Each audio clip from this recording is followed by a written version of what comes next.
something like that, right, brother? So I thought, this is the position I'm in. There's no way I could change myself if I'm in New York. So any brothers listening to this, sometimes you get to a position so bad, there's no other way around, because nobody's going to take you in a dignified way. Let's say I turned my way around and became a businessman, asked people, are you going to buy or sell or rent a house with me? Like, man, I know you, like, just 6 months ago you were doing this. How am I going to trust my finances with you, right?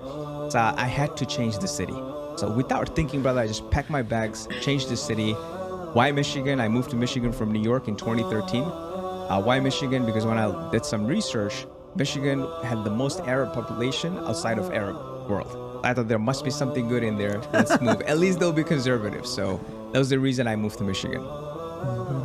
So take me back to that moment when you're in New York. What was the thing that made you feel like I have to leave? Because most people that are in that circumstance, right, they're trapped, they're stuck, right? Perhaps they're intoxicated, maybe they've got their friends, their community. Like, what was it that woke you up?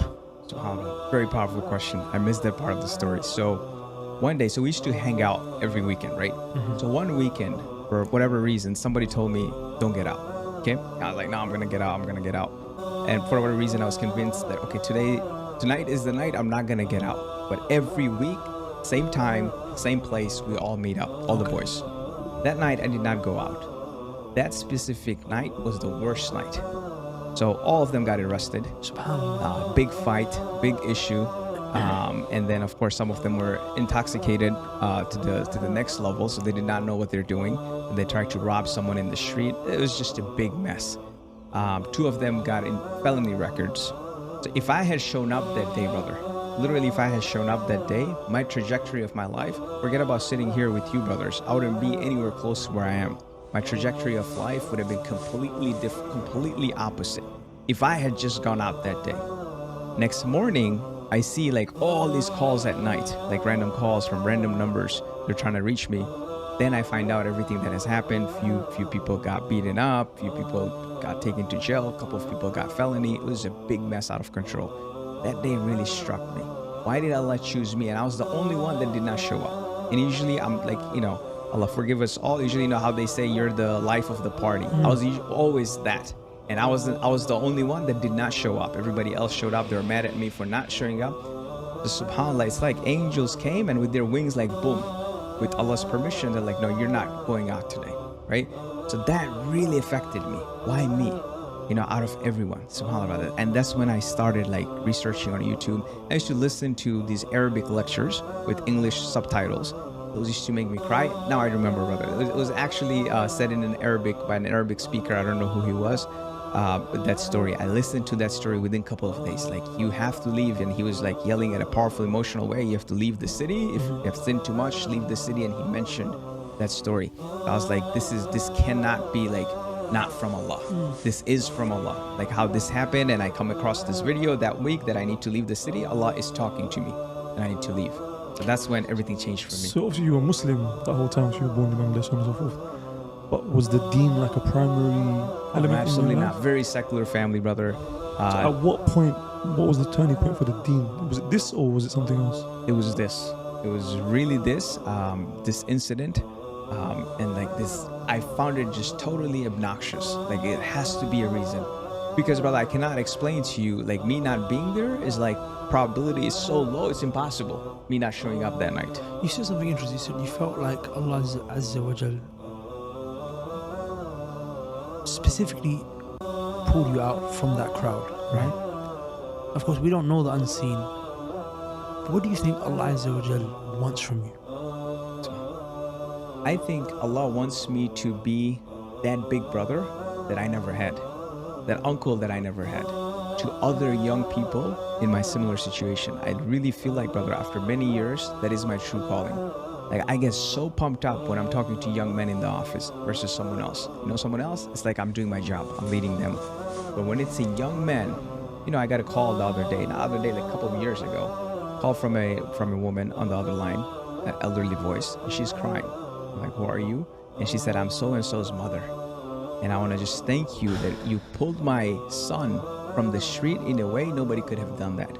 And you made money an avenue for him Because most of us have addictive personality. So sometimes you just need to replace the haram with the halal addictive personality, and then other things follow, right? Now, mother called me. Now you need to tell him, how to spend the money wisely. But alhamdulillah, he's completely changed his path. Praise, left everything. So I think, brother, that is the calling, that we need to help as many young people as possible that was in my position. Again, like I said, I have no big brother, no uncle coming and telling me anything. So I think I need to be that to someone else. So why is that important? Like being an older brother, being a mentor figure. Why is it important for you to do that for these young brothers? Oh, I wish I had one brother. Because at that point in those nights, like, okay, should I snitch on this guy? Should I not snitch on that guy? Should I show up? His girl is calling me, wants information. Because there's so many things you need when you're an 18-year-old, 19-year-old guy trying to live up to someone else's expectation.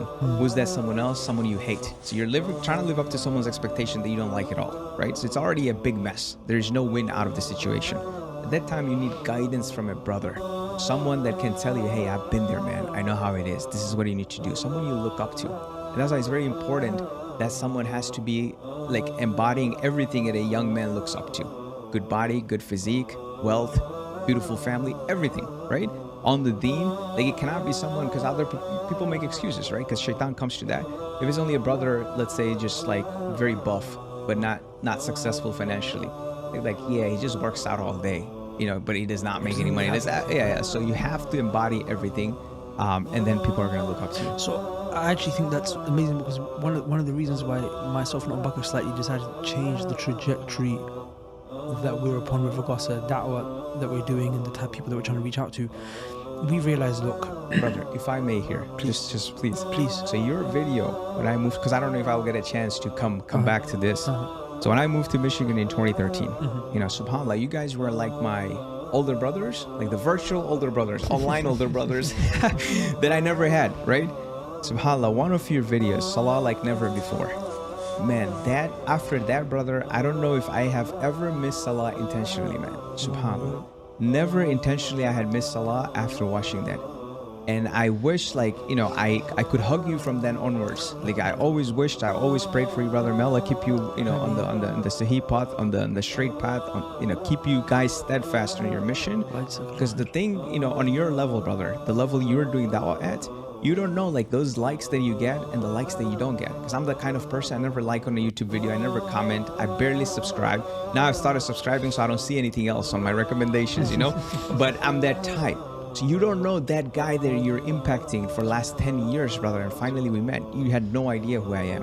And the impact that you had on me, subhanAllah, it's unbelievable. So your dawah has done amazing work, and I have been following for a decade, mashallah. Allah, may Allah on you, Akhi Sam. Wallah, jazakallah khair. May Allah accept it from us and forgive us for our shortcomings. Ameen. But yeah, so on the note of the da'wah, like what I was saying was that one of the things that myself and Abu Bakr realized very quickly is that if you are in a position of influence and authority, people will take you a little bit more seriously. We're telling people, listen, stop making this haram money, this haram income. But he's looking at you and saying, well, it's not possible. There's a brother I know, a very, very practicing brother. He was around some of the big students of knowledge today that are like famous du'at and mashayikh in the English world, right? He used to come to all the lessons in the masjid and everything, but then he started up a business. And slowly, women, music, started doing haram in his advertising.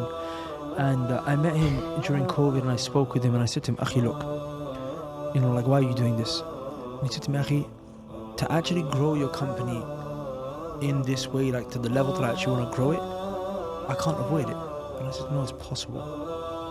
But then he's looking at me saying, we've not done it. So he's like, okay, we have to do it. We have to demonstrate and show, and that's the reason why we do this podcast. Mashallah. Like one of the things that we're gonna go into in a second is, mashallah, I hear that like a few years ago you made a decision, I'm not gonna be involved in riba, right? Allahumma barik, which is like unheard of. Like you're involved in real estate and you're not gonna be involved in riba. Like how's that even possible? Corporate suicide, people would say. Right. So, but you now own a real estate development firm with 257 people. Agents underneath you, like Allahumma barik, it can be done, right? So that's why we're here. And just to echo that point about being in a place of influence and authority, there's a brother we know who, mashallah, is an angel investor, and he's invested in